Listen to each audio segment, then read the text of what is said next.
So this is a new series that I wanted to do for quite a bit, but haven't gotten around to it yet.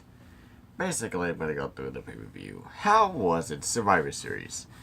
Now, I think it's gonna be remembered for some decent wrestling and a match that had a very nice storytelling, but booking-wise, it's gonna be remembered as one of the crappiest booking pay-per-views, crappiest booked pay-per-views of 2018.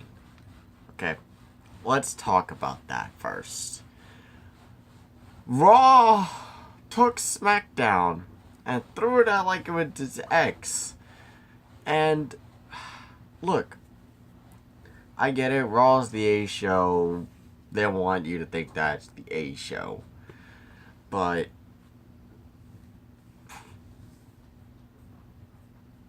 and they don't even acknowledge a victory on SmackDown's part of the show. They will like you to think that it is 6-0, but it wasn't. It wasn't. It was 6-1. Total domination? Yes, but not a clean sweep as they will like you to think. Because that didn't happen. A clean sweep did not happen. The tag team division got so much disrespect on this show. Like, unbelievably disrespected. On both brands, Raw and SmackDown. Like, even to the point where Corey Graves is even like, oh, they got somewhat of a victory. Somewhat of a victory. It was a victory. Clean in the middle of the ring. 1, 2, 3. SmackDown won then on that match.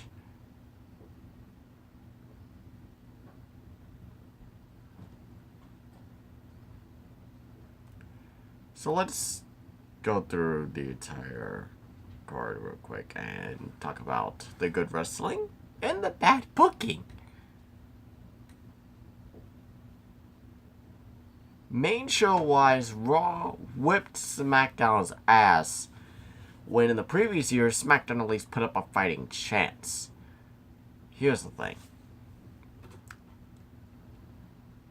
WWE, you're not a one-show machine here. You run on two brands, Raw and SmackDown, main roster-wise. You can't be putting over Raw like that and completely just putting SmackDown into the dust. Like, it... Let's go through the whole card. Talk about the results. Let's see. The pre-show, let's talk about that since WWE won't. Let's talk about it. A fairly somewhat decent match. Went on a bit for a pre-show match. A 22-minute match where Team SmackDown won. And if you liked seeing SmackDown win, that's the only time you were going to see that throughout the night. Yep. It was the only SmackDown victory you got tonight. The women's match, Team Raw with Nia being the sole survivor, that pissed a lot of people off now, didn't it? Because not only did she turn her back on Sasha, but she ended up being the sole survivor after the Becky Lynch incident. Now, heel heat, yeah, that's there. And, you know, I'm not really against Nia being the sole survivor. You know, if you wanted to give her some heel heat, turn against her partner, and still win, the heel heat is there. You know, capitalize on it by all means. Go for it. But a lot of people are going to be very frustrated by that. Especially since the match was... Alright. Alright. Like, there was nothing on this show that... I shouldn't say that. I was going to say there was nothing on the show that really blew me away. I guess it didn't really blow me away. But there was some good stuff on this show. Despite the poor booking decisions. Let's go to Seth Rollins Nakamura. That match was some fun. Now, if you only see me use one hand, it's because I can't lift this arm all that well. Yet. Seth Rollins beating Nakamura. I kind of thought Nakamura was going to win because, you know, Rollins busy with Ambrose. Nakamura's not busy with anyone, you know. Rollins maybe getting a bit distracted, kind of playing the storyline aspect into things a little bit. Because why not play storyline aspect into the matches for Survivor Series? They've got rivalries going on Raw and SmackDown with each other. Why not incorporate that a little bit? You don't have to do cost of the match per se, but add a little bit of flavor along with it, to kind of make things a bit unpredictable. Rollins winning against Nakamura, that match was fine. And that match went 21 minutes? That doesn't feel like it went 21 minutes. Felt like 15? But not 21. Match was still good. AOP defeating the Bar. Drake Maverick pissed himself.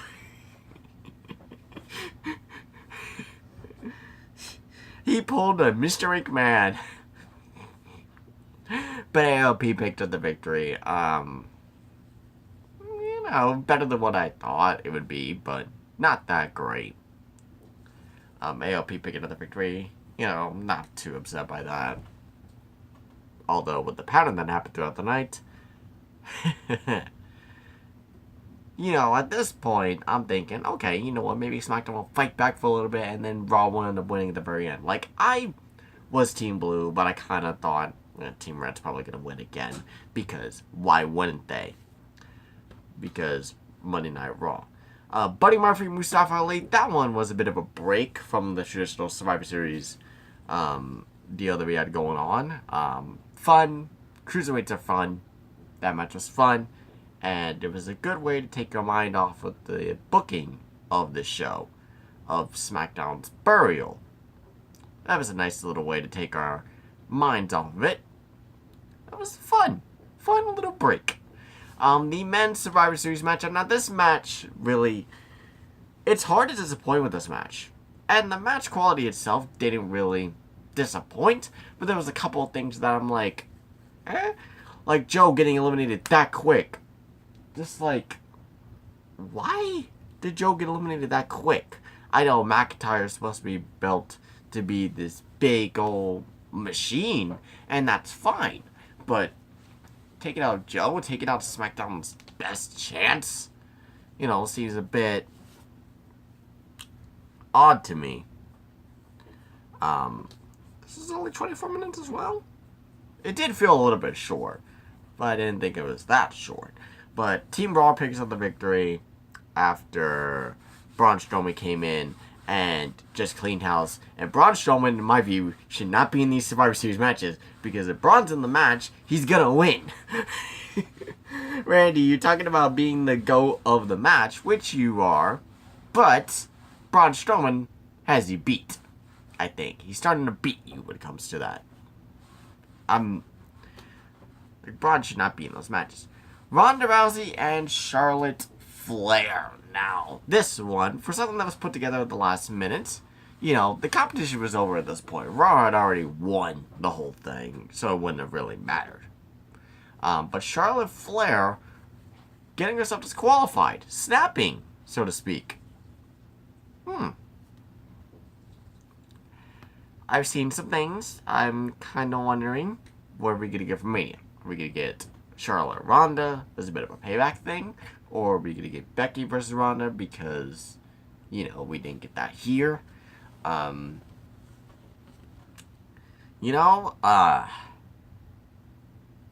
also, the hate for Ronda, come on guys, knock off. Like, cut it. She's trying, okay? She's trying her damn best, okay? Why hate on Ronda? Because she came from UFC. She's better than the other person that came from UFC back in 2012. And, but he used to be WWE. Oh, he ain't the same. That guy's not the same. But we will get to his match in a minute. Ronda and Charlotte was a nice match with, kind of made Charlotte look like an idiot getting herself DQ'd when she wasn't really losing the match. She wasn't really winning per se, but she wasn't really losing the match. It was kind of even. And then she got herself disqualified. It's like, why? But I've heard some things, we could get horsewoman, which, in that case, I can't wait for that. We could get Charlotte Ronda again at Mania in a proper match. We could get um, Becky and Charlotte, if just regular tag match, versus Ronda and Shayna Baszler, perhaps. Because remember, the other pieces to the MMA Horsewoman are down there in NXT, which, by the way, War Games was amazing. Um, so this could go in a few different ways. We'll just have to wait and see. I mean, obviously they have a plan. If they did this, they have a plan. So we'll just see where it goes from here. And then Brock and Daniel Bryan. Now, I was a bit scared about this match. I was a bit worried. Part of me still wonders if Bryan's okay. But it could have just been excellent selling on his part. People wanted this as a dream match. This wasn't really my cup of tea because I know how Brock could be with the Germans and all that, and it could seriously hurt Bryan, who's had a case of concussions, which is what put him out of the first place. This match wasn't the best on the planet, but it did tell a very interesting story when it comes to Brock dominating Bryan and, you know, throwing around. Like, even if he's a heel, Bryan was still able to get sympathy out of the fans because, you know, they kind of played the factor of, like, you know, Bryan could get hurt. I could kind of tell that they kind of incorporated that here. And Bryan did not win. Of course, he wasn't going to win. You know, I wasn't holding my breath with that. They had a few moments where it had me wondering. I'm like, they're not going to. No, they don't have the testicular fortitude to do that. But of course, Brock won. You know, but that match with Bryan, it goes to show when Brock actually gives a shit, he can do some good shit. And that's the problem with Brock. He doesn't give a shit a lot of the time. He just wants to get a paycheck and then go out, you know. But with Styles and Bryan at the Survivor Series matches, with Styles last year and then Bryan this year, Survivor Series is Brock's best matches. It, honest to God, is. As a guy that does not like Brock Lesnar, I have to sit here and admit that. That Survivor Series, Brock Lesnar being on the card usually means, as of right now, that the matches will be good, which, that's a good thing. There was a couple of Germans that had me worrying and had me a bit scared for Bryan, and I'm like, no. And then Bryan taking Brock to Kick City and getting cheered. You knew Bryan was not going to be the heel going into this, so I don't know why they turned him heel on this night. Not this night. On SmackDown. If they were just... If Bryan was going to be the face anyway. Because, let's be honest, was Bryan really going to get booed against Brock Lesnar? No. No, he wasn't. You know, those that complain about, you know, the booking, I agree with you. But there were some matches on there where you had to kind of be like, was SmackDown really going to win? And this is definitely probably on the top of the list. You know, because with the Charlotte thing and Ronda thing, kind of wondered, I'm like, you never know what could happen with that. But, like, this is one of the matches, Brock and Bryan, that you knew Brock was going to win. You know, it wasn't really a surprise that Brock won. So I'm not going to complain about that, really. But match of the night was the Cruiserweight title match, in my view. Although Brock and Bryan, even though they didn't really have a rivalry, told a pretty nice story that kind of had me intrigued. I'm not even going to lie to you.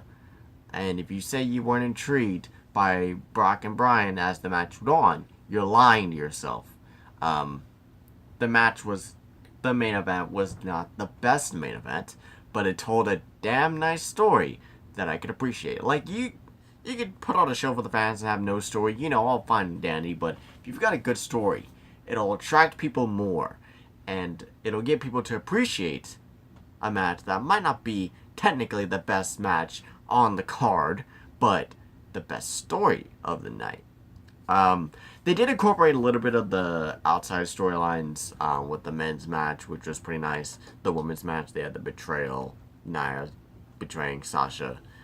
They incorporated things like that in there, which was, nice. I kind of would have liked to have seen it cost them a little bit.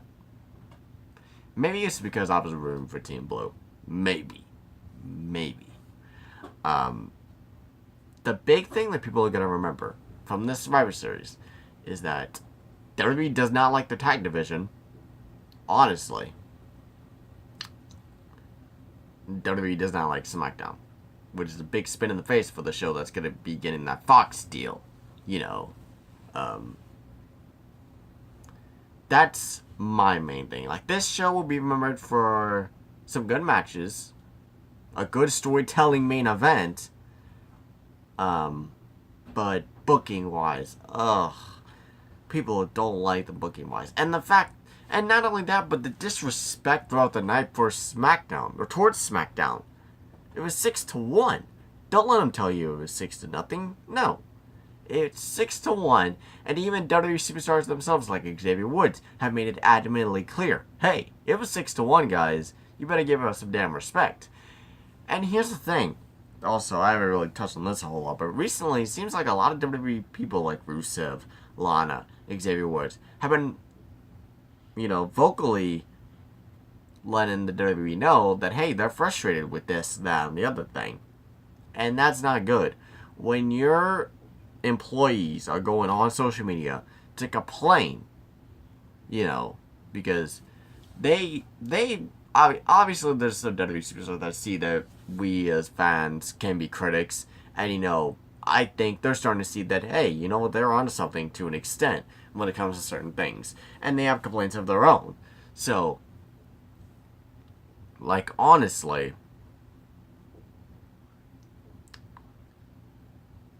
a change needs to be made on the main roster. Something needs to change, whether it's give them something good to work with or something else. I don't know what it is, but something's got to change, because when your own superstars are starting to complain about things that should have happened, like qualifying matches, or the fact that it was 6-1 instead of 6-0, that's a problem. That is a problem. That doesn't make you look good. It makes you look pretty bad. Also, did you guys see who was on Survivor Series in the crowd tonight? Enzo Amore, a certified G and a bona fide stud, and he's banned from all events in the Staples Center, and you can't teach that. Yep, Enzo Amore, during the show, was doing his old shtick in the crowd, and he got taken down by a security guard that looks a lot like Bret Hart. No, if you see the fan footage, you'll know what I'm talking about. Maybe, to an extent. But yeah, Enzo Amore was in the crowd. Apparently he was wearing this awful disguise. Why he was trying to disguise himself, I don't think they would care if he came as a fan. Whatever. Those that don't remember, Enzo Amore was fired due to the allegations of rape, which turned out to be bullshit. It was funny to see Enzo do his little shtick. He made a scene, bad for making a scene, but that was still funny to see that happen in the crowd. And for some fans to be like, oh shit, Enzo Amore's in the crowd, and I'll do his shtick again. It was a funny sight to see. Seeing that was better than seeing the booking decisions of this pay-per-view.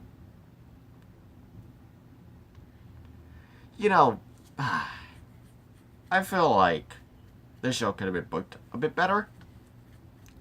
A bit better, maybe a bit of a understatement, but this show will be remembered for some decent wrestling, a great storytelling main event, an interesting heel turn, ? But it won't be remembered for great booking decisions. And it will be remembered for the disrespect shown towards SmackDown, the second longest television show, I believe, in the history of the world. and you're showing that amount of disrespect to that show. You know, the show that's going to be on Fox pretty soon. That's going to get really big in a hurry. That's just what kind of bugs me about it. Even if, like, 6-1 doesn't sound good for SmackDown, tell them the truth at least. Like, come on. Like, they got the first win of the whole night. Even if it's on the pre-show, it still counts. It's on Survivor Series. It's a pre-show, but it's on Survivor Series. And it was one of your Survivor Series matches on top of that. So, and I bet if Raw would have won, you would have said 7-0. I can almost guarantee it. But anyway, that is going to do it for me, guys. Thank you guys for watching. So how was it? Not as good as the other years. But some interesting stuff did happen. Like, don't let people say that nothing interesting happened on Survivor Series, because that's a lie. If you want good wrestling, or decent wrestling,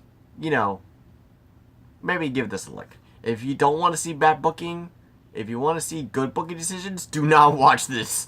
Don't watch this show. By any means, don't watch it. But if you want to see some interesting stuff happen, even though the booking decisions are bad, if you want to see some interesting stuff, definitely look at the show. Look at the storytelling main event. Look at the Charlotte heel turn and think about where they might go from here. But you ain't gonna see me defend this show. And I've been nice about this product for the entirety of 2018, just about. Not to say 2018 has been a bad year and I've been too nice, but, I haven't really pointed out all that's been wrong with the product in 2018. And there's a lot wrong with it. We all know this. Because Vinnie Mac, he has his moments, but he's doing wrong by SmackDown. He's doing wrong by a lot of things. I mean, usual things aside, because push this person aside, Y'all can list those problems in the comments down below. But thank you guys for watching. Be sure to like, comment, share, and subscribe. And remember, we are a group of national wrestling shooters who love the art of professional wrestling. I cannot talk clearly, but we're not afraid to shoot straight with hip hop. For now, guys, I must bid you all adieu, goodbye, and good night. Bang!